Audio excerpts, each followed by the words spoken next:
Welcome back to Quantum Boring. So yeah, now that we've managed to find the... Oh wait, sorry. Oh yeah, I forgot. We still haven't gotten the code. Alright. Is this padding? Oh, right, no, I forgot the code we needed in the first place anyway. So basically what we have to do is we have to follow the echo. We can't lose track of it so that it will keep going. So basically... Go ahead. You know, this is all nice and dandy, but yes, Teal, this is padding, because again, he doesn't think to just use his power of, go True, it's like you said in the previous part. As in the previous part, this is exactly like Remember Me. You need to use the remembrance, quote-unquote, of the memories of someone and get information from what they say. However, Remember Me had the spice of being disguised in a puzzle. So to give you an actual challenge to do something. Not only that, but in Remember Me, that was kind of your only ability. Whereas here, Jack, as I said before, clearly has, and only recently, just used the ability to zoom ahead or back in time to when doors are open. Whoa! So, wow, Jova, remember when you mentioned in the ragdoll physics in this game is completely random. Hey, Jova, remember when you mentioned in that GTA 5 part where Michael just toppled over a big machine by shoving himself into it? So much text. Yeah. It's like that now. So there's so much more. There's more texting here than Final Fantasy fucking 13. Again, Pedro, I hate to break it to you, but you already made that. Again, I really feel sorry for the European translators who have to translate all these walls of text, but will probably never be read in the game. Okay. It's a crime. I don't have a problem, as a Souls fan, I don't have a problem with some reading here and there for the sake of expanding the lore, but this is fucking inexcusable. You're flat out putting outright essential character interactions to understand what the fuck is going on in fucking walls of text. Didn't even Angry Joe complain about that too? And even worse, you're committing the crime while not making, even appealing to it, because you say, oh, it's part of it as well as being cut from character or anything, but at least it's in a format that it's maybe, incentive for the player to read. No, it's in these blocks of text that are in this generic white font on black background, that doesn't stimulate at all in being read. Even the audio logs, as I've shown in I think it was the second part that I showed, the first audio log. Even the audio logs are not interesting. It's literally just one person drawing out, and there's not even any subtitles on the audio logs. So not only that, but also really, if we're gonna put up giant walls of text for us to read, maybe you shouldn't put them. Your powers. Maybe you shouldn't put them in giant level sections, like I don't know, the place like here where time is of the essence. I mean, okay. I know, gameplay story segregation, but honestly, don't you think the average player is going to want to get a move on here? Can't you just unplug it here? You really have to go here. Okay. You know what? It's kind of this. No. Remember, Teo, that machine was disabling my time power, so I couldn't do time blast. No, I know. Well. And we jump up to here. Oh, so that's what the original Jack saw when he was here? Yeah, remember? See? Now Jack is the original Jack is now seeing what I did. See? In the blackout zone. Okay. Wouldn't it be? Hey, it'd be a nice attention to detail if in that part they actually replicated exactly what the player did in that playthrough. Oh, great! So now you have a shooting section in complete darkness. Oh, this totally isn't gonna lead. Well, it's alone in the dark all over again. Well, to be fair, you can use time vision to know where all of them are. This totally isn't going to lead to Jack accidentally meeting himself.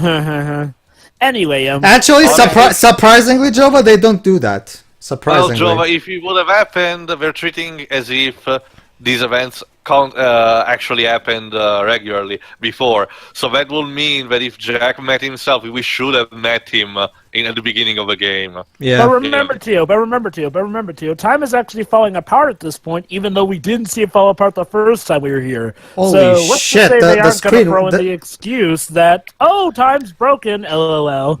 Hey guys, that's 2 parts in a row where the screen actually went red. Yeah. I can't see anything. There you go, now you can see.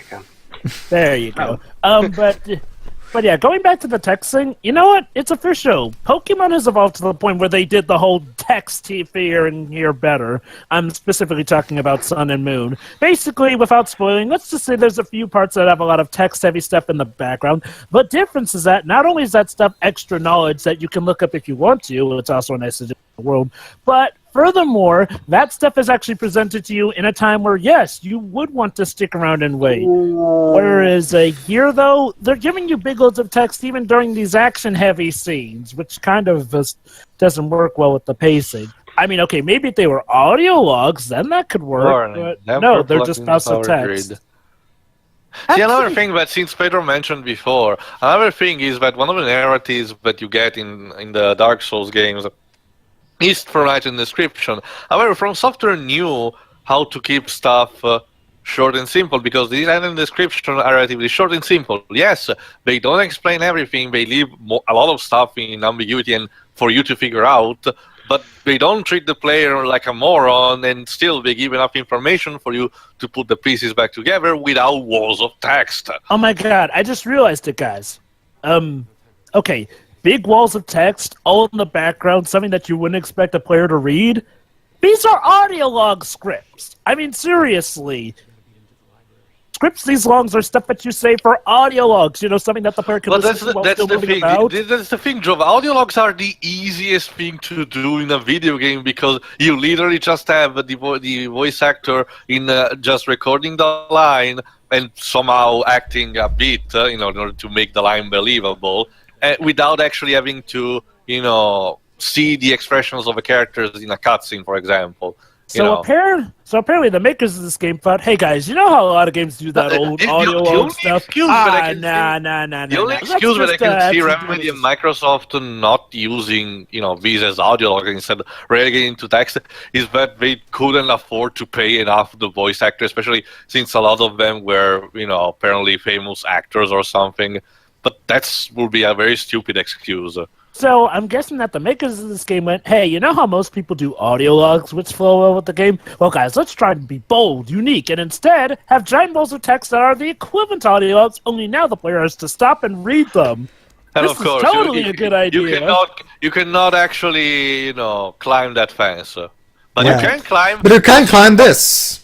The water closets, charming. The things are the same fucking height. Hey, Remedy, remember that cool part where we actually used our time powers to create platforms that we could do that? Why can't we do that here? Because that's not a set piece. But he was literally moving one of those things like it was a model piece, that long board. How was that? Our library. Anyway, Teo, what happened was, Teo, Sam Lick played Final Fantasy XIV and he thought, this data log thing has potential. But I can do better. Save our library. Save the trees, save the bees. Okay, so we have to get where Beth is. Yes. I'm pretty sure going down it's not the solution, Pedro. There you go. Yeah, there you go. I'm not even kidding, Teo. By this point, my brain was on autopilot. I was so done with this game. For such a linear game, going behind that didn't sound to me like the right solution.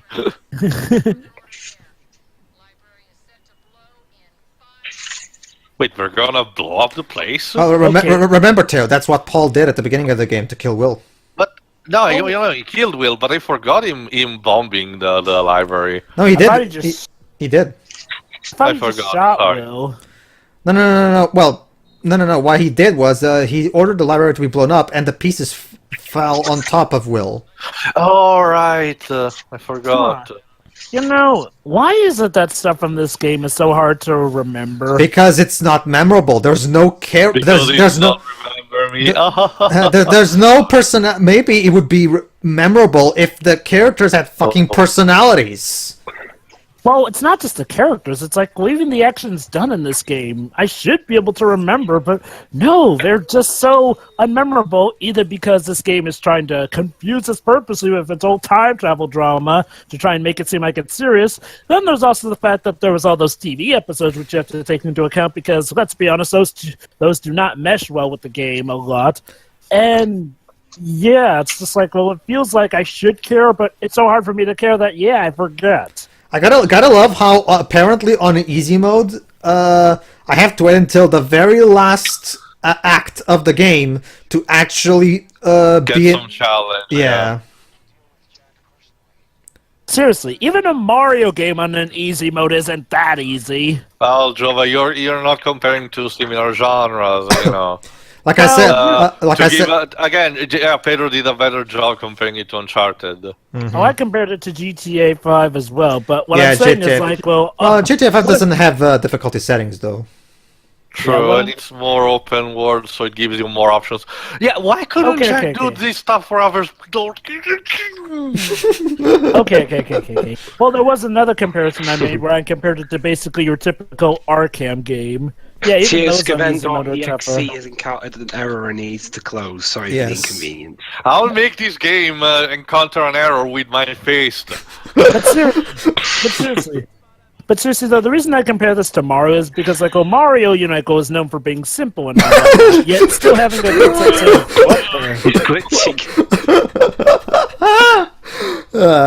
Ladies and gentlemen, okay, Dwebs, time to schedule the no holds barred badge between Teo and Quantum Break. Well, guys, that's not here. Hey guys, it's not a glitch, we swear. It's actually part of the game. Well, to be fair, glitch or not, it does look amusing. And I guess maybe they might be able to... Well, actually, no. Actually, no. We can tell it can be excused by time when it actually looks all pixelated by the time effect. When it's not, that's more often than not. Pedro, not sure, but standing cover near a flammable barrel. There you go. Teo, you're forgetting something. What? There's no such thing as taking cover in this game. I know, but Jack did that motion thing, like...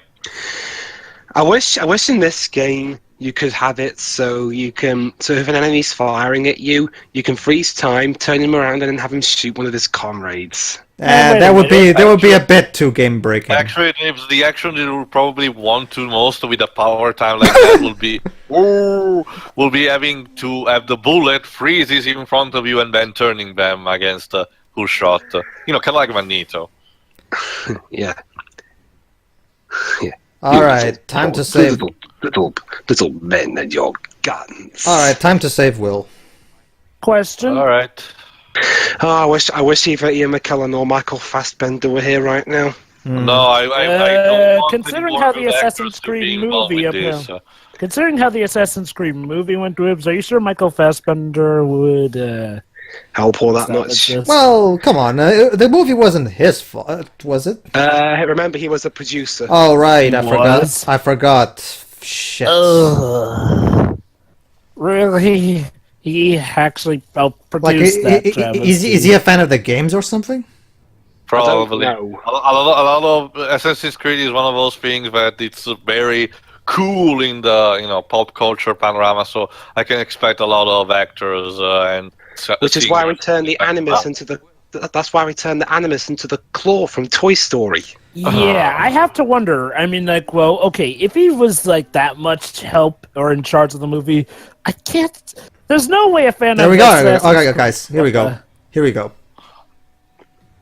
Yeah, See, so there you go. He said trigger. He's telling them to trigger the bomb. See, there you go. He did blow up the thing. Or maybe he's just wondering where you should someone before making them follow the plane. Like, seriously. And there we go, guys. Remember, this was the very first cutscene we saw in the game. Sure. But yeah, seriously though, why didn't he just... And there we go. Will is saved. Again, why didn't he just shoot Will and then have the building exploded? Because then there wouldn't be a plot. So the Jack on the other side saw just the rumbles, and indeed saw himself himself saving Will. Exactly. How convenient. Paradox avoided or something. Hey Dwebs, in terms of time travel bad stories, how does this fare up with the worst of Doctor Who? I To be honest, this sounds like something like that Moffat will write. Well, that's the thing. That's the thing, Pedro. I mean, in this isn't really affecting much of anything. Whereas whether Moffat writes a bad episode, it actually kind of destroys part of the canon. Oh, really? Yeah. Okay. Okay.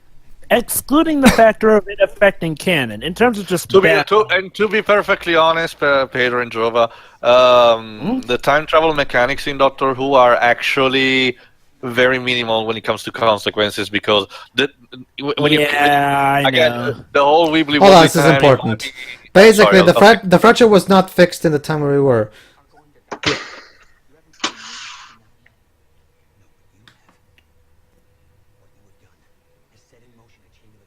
Why do I feel like I've heard the phrase "a fracture in time" before? Ratchet and Clank. Ah, there we go.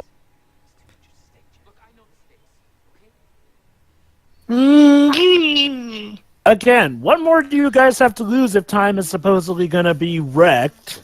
Basically, he's telling us that we have to get back to the past or something. To More play the party, shitty game that sucks us. Oh, no, man. Going back to the future. We have to go back to the present, basically. 2016. I think that's it. That's because Jack is not from this time. This Jack is not from this time. There, Okay. yeah, I think that's it. There you go. But isn't he technically from this time, since he started... No. I mean, he came from the future in the past, so his version of Jack has to go... No, I'm actually serious. When it comes to time travel plot, these actually make sense. Okay, go on. While Jack exists in this time, the one that we played in the past, this Jack we're playing right now comes instead from the future, and now we're in a past time from his perspective. And now, ladies and gentlemen, behold, the one and only stealth section in this game. This is the one moment... This is Wait, hold on. There's stealth in this game? Okay, let me elaborate, Jova. Basically, this is the only scene in the entire game where you can either shoot them, and the way we've been doing for the entire game, or you can wait until they leave. Why couldn't we do that for... Oh, wait, that's right, because Jack has always been charging and guns blazing, but why haven't they ever thought to do this before? Situational and just for what... Reminds me so much of that Dreadnought minigame from Final Fantasy 13. It's Will. Will was the one who suggested it. Wait here. And so I guess Will's the thinker out of the two brothers. Yes. This doesn't mean we have an escort mission, right? No, don't worry. We don't have an escort mission here. All right. So let me see if I can get what you're saying straight, Tio. It's like, well, Jack is taking... Actually, also that texture popping. What I mean, it's actually really easy, Jova. This will be controlling right now is technically from his perspective, he's from the future, and he's now in the past. So basically, in order to activate the countermeasure, you just need to go back to the time where he comes from, aka the future from Will's perspective.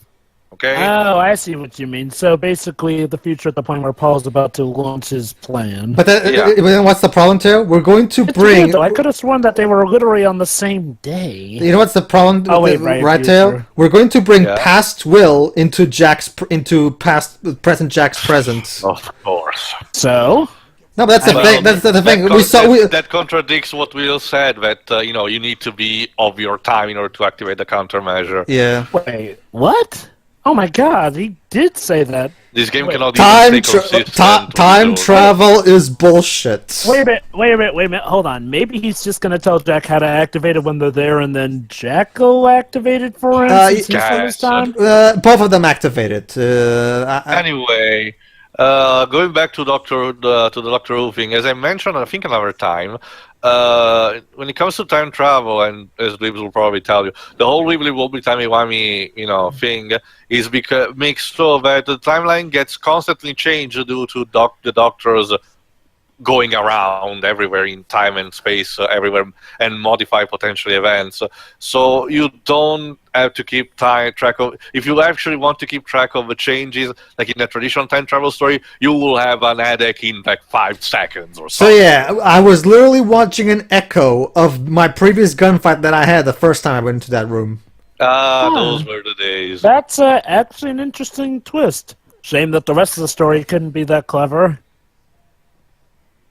Okay, moving on. So, But yeah, my point is, when it comes to Doctor Who, the time travel is just a mean of transportation. It doesn't really impact on the whole space-time continuum. Alright, so now we're back Oh, here. we're the courtyard again. And there you go, And see? there's Paul. heck is going on? Hold on. Okay. Oops. Time fractured again. Well, fuck. Oh, yeah, Okay, I'm pretty he's just gonna touch him and make him unfazed, isn't he? right. Right. Yes, he is, but hold on. I think he's What checking is he something doing? first. Oh, maybe he wants to contemplate this Hey, to kill Paul. Look, guys, it's Beth. Okay. Wait, is this when she's taking? Yeah, Beth this is her. was a Yeah, traitor all along. yeah, this is her in the beginning of the game. Oh yeah, when she was taking Jack. Oh crap. So, wait a minute. Hold on. Hold on. Act name drop coming right up. Because the name of this act is something that Oh, he's and gonna that's say. Liam. He's about to say the name of Act 5, the one we're playing right now. Am I supposed to feel sad here? I completely no forgot what idea. the X name was anyway. Well, he's gonna say that anyway, so. All right. No. Oh yeah. I forgot. Never mind. We only find out that he did say it later. Never mind. I was getting ahead of myself. Sorry. Final moments. That's the thing, I guess. Yes. So Let me I guess that was the emotional moment. I guess. So, let me guess. It turns out that he told this Beth something, which also gives her more advice that she'll tell the Jack that we've been with all the. That would actually be at least better than what they're going for. Wait, what? They. Oh God! I can only imagine how stupid this will actually be. Let's just say the ending is pissed me off, and you'll see. God damn it, Gabe! How much loading do you need? just load already. Who are you, Sonic 06? Come on. No. I'm sorry. This is worse than Sonic 06 at this point. I mean, seriously. Sonic 06 was on more average- fun than this. Yeah, Sonic 06 on average took like 10 seconds at most. This has been how long now? Yeah, at least Jason Griffith was bad as Sonic, but at least it wasn't over the top, but way bad. Not just that, Also- but the gameplay in general was still more fun than this. It True. was basically adventure, albeit done piss poorly, but still had the blueprints of Decent, adventure.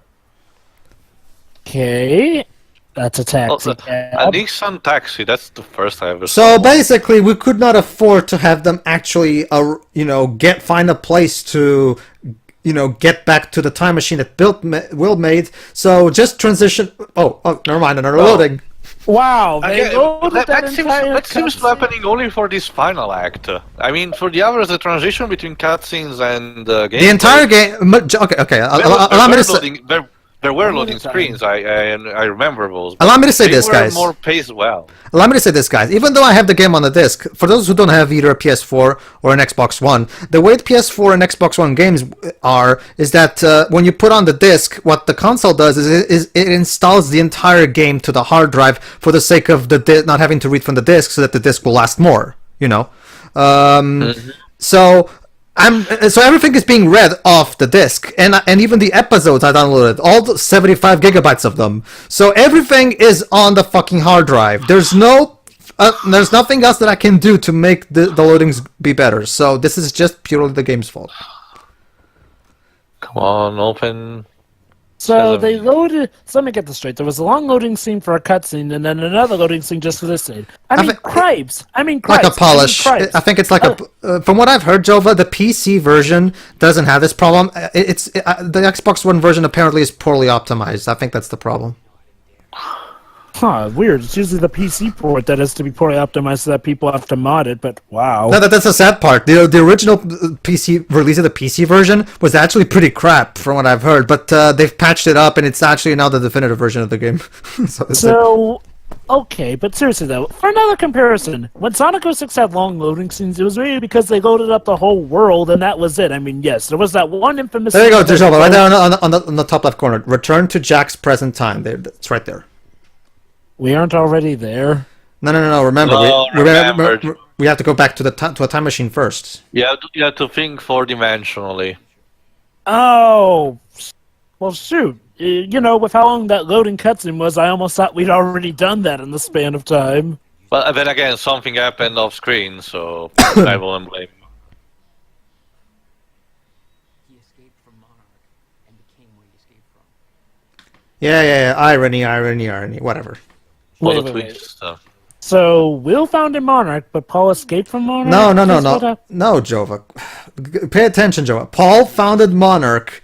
No, he escaped from Monarchs only to go back to the past and found Monarch himself.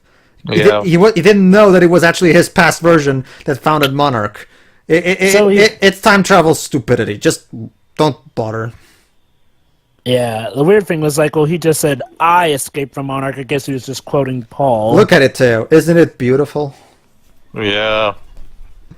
It's literally a hallway, like we've seen before. Hey, You know, in my country, we kind of have a way of saying for things like that.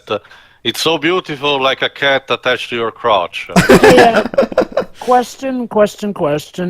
Why doesn't Will just activate the countermeasure while they're in his present time right here? Again, he said that you need to be in your original timeline or something. Basically, Jova, Why does Will explained. do it is what I'm asking. He explained that he knows how to activate it, but he needs Jack's excuse me, Will. We need to pass. Yeah, not just that, but basically, according to Will, we need Jack's chronon energy. Chronon is, basically the time travel power. It's the chroma of this series. His powers. Yeah, his powers. So basically, it's got to be a combination of the two. Will knows how to do the sciencey thing, and Jack is the one who actually has the time travel magic to do it. So let me get this straight. Will made the failsafe, or whatever they're calling the thingamajig here, to only be powered by someone with time-traveling powers. Well, actually, Jova, remember, he said it's powered by chronon energy. He didn't specifically say it had to come from a person. Okay, then, where's he getting this chronon energy? God, another shooting section. Because, again, chronon energy wasn't a thing until he actually made the finished product of the time machine. Well, actually, he explained in one of the earlier parts that time traveling machines in this universe are powered by chronon. It's apparently some kind of resource that they've discovered or whatever. Joe, if you're going to put... That's the main problem, though. They don't really tell us where they find this chronon energy from. It's funny I mean, where look, even Back to the Future, a story as old as the 1980s, remembered to have a power source for the time machine. Plutonium! It's fun when the Doom reboot by Bethesda itself, it actually makes fun to this kind of plot. You know, Joe, if you're going to point out all the plot holes, we're going to be here all night. Well, what else is the story giving me to look at, aside from boringness? I guess, yeah. A very boring palette of color. Seriously, is there like the color red? I've seen only orange. Alright, everybody, in the next part, the finale, where we finally fight Paul in an epic, spoilers, it's not epic, boss battle. See you then. Ooh. See you then. See ya.